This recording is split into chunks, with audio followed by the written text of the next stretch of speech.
তিনটা সিল হওয়ার পর তারপর হ্যালো এভরিওয়ান,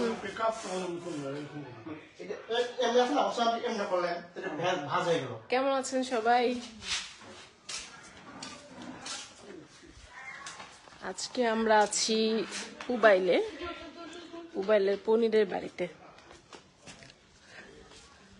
সকাল থেকে কয়েকটা সিন হয়েছে।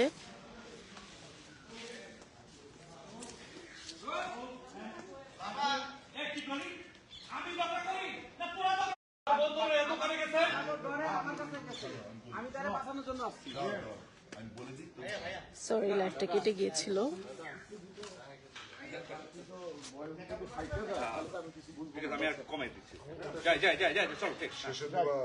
আমি তোরে বাঁচানোর জন্য আসছি। আমি ঝগড়া করি? কি করলি? আমি ঝগড়া করি না তোরা ঝগড়া কর? তোরা তো আমার দুজনে মিলা আমার বড় খুন করতে চাচ্ছিলি, কুমাইতে চাচ্ছিলি। চেয়ারম্যান সাহেব, আমি ঝগড়া করি নাই। আমি সকালবেলা দোকানে গেছি, ওরা তো আমার দুজনে মিলা সুযোগ পায়া আমার বড় কুমাইয়া জখম করতে চাইছে। আমার বড় দূরাইয়া দোকানে গেছে, তারপর আমি এখানে আইছি।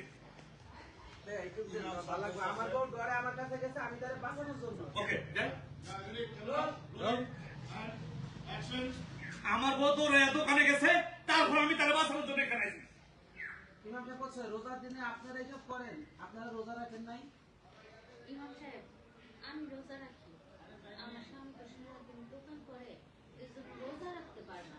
কিন্তু সে সময় মতো সেহরি খায়, আবার সময় মতো ইফতারও করে।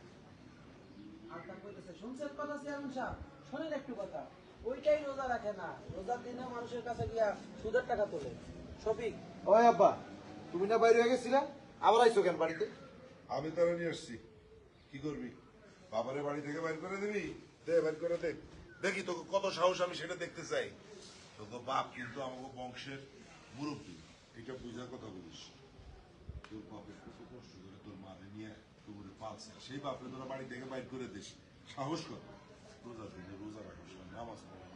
এই পড়ার পরে জবাব দিবি কি? ইমাম সাহেব, মরার পর কি হিসাব দিবা?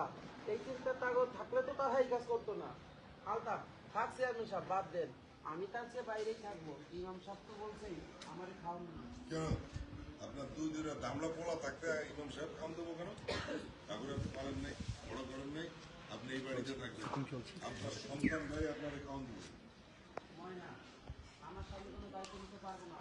সে এমনি একটু সমস্যা আছে, দোকানে বেচা কিনা কম। চেয়ারম্যান সাহেব, আমার স্বামী কারো দায়িত্ব নিতে পারবো না, কিন্তু এমনি সমস্যার মধ্যে আছে। দোকানে বেচা কেনা খুব অবস্থা খারাপ। আলতা কইতেছে, আমার সামনে দায়িত্ব নিতে পারবো না চেয়ারম্যান সাহেব। মানুষজন তারা ঠিক মতো সুদের টাকা দেয় না। আমরা অনেক বিপদে থাকি, অভাবে থাকি। হ্যাঁ, দেখছেন ইমাম সাহেব, এরা নিচে নামতে নামতে কই নামছে দেখেন। এখানে আমি চেয়ারম্যান আছি, তারপরও এরা একটু হীরা, তুমি একটু আরেকটু ইয়ে করে দাও যে দায়িত্ব নিতে পারবে না। চেয়ারম্যান আছে নমনীয়, তারপরে তোমার বাবার টোনটা একটু ভিন্ন রকম। হ্যাঁ, তোমরা তো দেয়া দেবি। হ্যাঁ, এটা তো দেয়া দেবি করতেছো।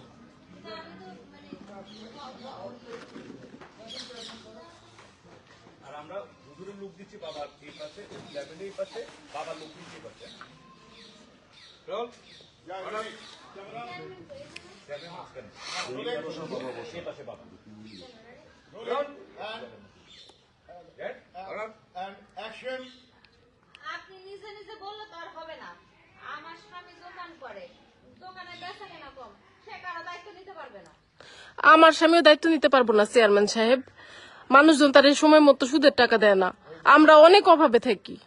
দেখছেন ইমাম সাহেব, এরা কত খারাপ। কই নামতে নামতে কই নেমে গেছে। এখানে আমি বসা আছি, তারপরে মনের মধ্যে কোনো ভয় নাই। কি বিয়াদবের বিয়াদব হয়েছে। রফিক, হ্যাঁ যাচ্ছে, হ্যাঁ হ্যাঁ। তারপরে দিচ্ছি যাই। অ্যাকশন। আমি একটা কথা বলছি, বেয়াদবি নিয়ে না। আমগরে বুঝানোর আগে আমগো আব্বার একটু বুঝা। আমার এত সুন্দর করে রান্না বান্না করে, আমার আব্বা আমার বউ রান্না খাইবো না? তো সবিককে হ্যার বউ রান্না বান্না করে, হ্যাঁ রান্না খাইবো না, তো কার রান্না খাইবো? একটু জিজ্ঞেস করেন আব্বারে। না কিরে সবিক কথা কস নাকি? না বাবা, সে আমাকে আব্বা। আমার তো আর এমনি এমনি তারে বাড়ির থেকে বাইর করে দিই নাই। সে এমন সব ঘটনা ঘটাইছে যাতে তারে বাড়ির থেকে বাইর করে দিই। সে নিজেই এমন একটা ভাব করছে, নাটক করছে। আচ্ছা, আমি কিউটা দিই, ছবিটা কিউটা দিই। হ্যাঁ, যাই। আমি দিচ্ছি তুই চেয়ারম্যান সাহেব, আমি একটা কথা কইবি এত বিলিয়ন না। আমার বউ এত ভালো করে রান্না বান্না করে, আমার বাপে আমার বউ রান্না খাইব না। এটা সফিকের বউ এত ভালো করে রান্না বান্না করে, হ্যাঁ রান্না খাইব না, সে কার রান্না খাইব? কি রে সফিকটা কথা কথা কিনলেন? হ্যাঁ চেয়ারম্যান সাহেব, সে তো আমাকে আব্বা। আমরা তো তার এমনি এমনি কই যে বাড়ির থেকে বাইরে হয়ে যান।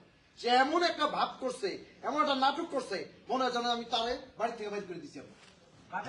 বাপে কইতাছে নাটক করি নাই চেয়ারম্যান সাহেব, ঘটনা আমি কি কইতাছি শুনেন। ফ্ল্যাট ব্যাগ গেল, এবার নয়ে চলে আসো। ফ্ল্যাট ব্যাগতে ইন। হ্যাঁ, এবার বাপ ফিরে আসছে, বাপের উপর ক্যামেরা। আল্লাহ, সেটাকে ভয়ে আমি বাইরে থেকে বাইরে হয়ে গেছি। এটা করছো তোমরা নাকি একবার করবা? একটু দেখে নেন, একটু দেখে একবার দেখে নেন না, এটা আরেকটা সিন একবার বললে বলে কেমন আছেন সবাই? শুটিং চলছে পুবাইলে। মার্শাল ভাই কি অবস্থা? আমাদের নতুন টিম মেম্বার। ভীষণ ভালো লাগছে। এটি আমার নতুন পরিবার, আদিত্য জনির পরিবার। সো আমরা আজকে এই পরিবারে আমি নতুন যুক্ত হয়েছি এবং একটা নতুন কাজ আসছে সামনে। So, চেষ্টা করছি ডিফারেন্ট একটা চরিত্র, মজার গল্প আপনাদের ভালো লাগে বিশ্বাস করি। এবং অবশ্যই স্পেশাল থ্যাঙ্কস জোনাককে, ওর একটা বড় অবদান আছে যে এই পরিবারে এসেছি, কাজ করছি। তো সবাই আমাদের জন্য দোয়া করবেন, পাশে থাকেন, দেখতে থাকুন, কাজ চলছে। বলেন আর রোজ, একটু একটু কথা বলতে হবে। আর রোজ, রোল হ্যাঁ আর রোলিং, রোল বলেন। অ্যাকশন। ফ্ল্যাট ব্যাগতে ইন করলাম, ছেলেকে ভয়ে আমি বাড়ি থেকে বাইরে হয়ে গেছি। মোদি চেয়ারম্যান বলতেছে তোরা মানুষ হবি কবে? সবগুলো তো অমানুষ হয়ে গেছে। সেই লোকটা কি তোর কাছে টাকা পয়সা চাইছে না অতিরিক্ত খাওয়ান চাইছে? সে চাই তোরা একটু সৎ পথে চল। আরে এরকম বাপ তো আজকাল হারিকেন দিয়ে খুঁজে পাওয়া যায় না বেটা। তার মতো লোকের তোরা অসম্মান করো, বাড়ি থেকে বাইরে হয়ে যাইতে বাধ্য করো। হরেন কাজটা ভালো হয় নাই, রোজার দিনে এরকম আচ্ছা, কাজ- হরেনের লোকটা ওই চেয়ারম্যানের পাশেই পিছনে দাঁড়া আছে। মানুষ কিন্তু ওকে টেক। রোল হ্যাঁ, অ্যাকশন। হরেন কইতেছে কাজটা ভালো হয় নাই, রোজার দিনে এরকম কাজটা করা ঠিক হয়নি। মোদি চেয়ারম্যান বলতেছে দেখেন ধরেন যে হিন্দু মানুষ সেটাও কিন্তু সে বোঝেন যে রোজার দিনে সে করা ঠিক না। ওরা বুঝতে পারে। ইমাম সাহেব কইতেছে শুধু রোজার দিন না, বাপ মা অমূল্য সম্পদ। হিন্দু মুসলমান বৌদ্ধ খ্রিস্টান সবারই বাপ মায়ের সম্মান করা উচিত। আপনারা থাকতে আপনাকে বাপ রাস্তায় গিয়ে ঘুমায়, রাস্তায় নামাজ পড়ে, রাস্তায় সিয়ারি খায়, এগুলো মানা যায়? এই শোন, আমি বলে শুনে দেখ, রোজার দিনে রোজা রাখবি। আর তখন তুই বউরে বলে দিবি, তারা যেন ঝগড়াঝাটি না করে, শ্বশুরের খেদমত জানি করে। আমি যদি কোনোদিন শুনছি যে তোরা বাপের সাথে কোনো বিয়াদবি করছিস, তাহলে কিন্তু খবর আছে। একা তুই বাড়িতে থাক, রাস্তায় যাওয়ার দরকার নেই।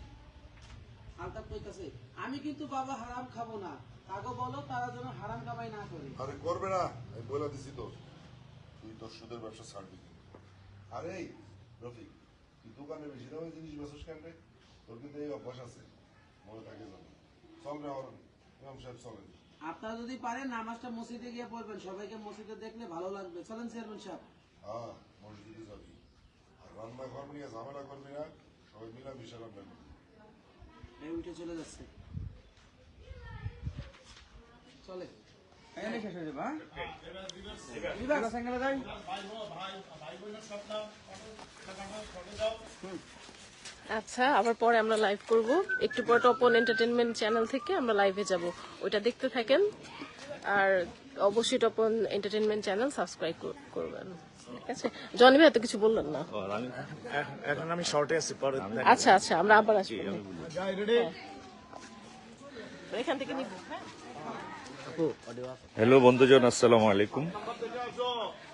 শুটিং চলছে, নাটকের নাম এখন আপাতত না বলি। আমরা এখন আছি আদিত্য জনি ভাইয়ের নাটকে। আমাদের আজকে যে শিল্পী যারা আছেন, কুশীলব যারা আছেন, আমাদের প্রিয় নরেশ দা আছেন, নরেশ ভূঁইয়া, কাজী রাজু ভাই আছেন, মার্শাল আছে, জোনাক নাজ আছে, হীরা আছে, আমি সুজাত শিমুল আছি। খুব চমৎকার একটি গল্প। এই গল্প খুব শিগগিরই আপনারা দেখতে পাবেন। খুব দ্রুতই নাটকটি রিলিজ হবে। এই গল্প আমাদের চারপাশেরই গল্প। আমরা আমাদের চারপাশে যেসব পারিবারিক দ্বন্দ্বগুলো দেখি বিভিন্ন জিনিসকে ঘিরে, সেই দ্বন্দ্বেরই একটি গল্প। তো যাই হোক, শুটিং দেখতে থাকুন। শুটিংয়ের নানা বিষয় আজকে সারাদিন লাইভ হচ্ছে, আর নাটক যখন আসবে নিশ্চয়ই সময় মতো নাটকটাও দেখতে পাবেন। আপনারা বাংলা নাটকের সঙ্গে থাকবেন। আপনারা বাংলা নাটকের দর্শক, আপনারা দেখেন বলেই আমরা কিন্তু ভালো বাংলা নাটক করি। ভালো থাকবেন সবাই।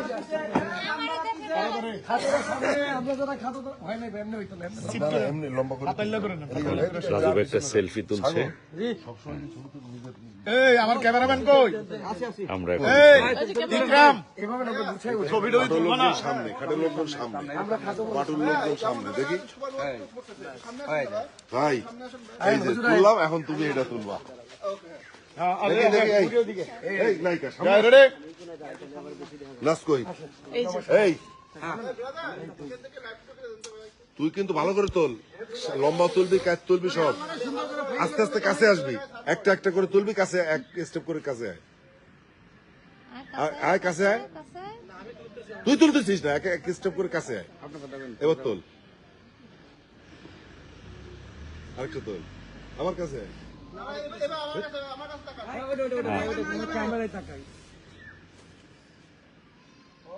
এবারে এদিকে এদিকে তুই এদিকে, আমি তুললে হবে না, এদিকে যাই হোক, সেলফি উঠে গেল। আমরা আরেকটু এদিকে যাই, ডানে চাপি। এই দেখো আরে হীরা কম দামি ফোনটা তো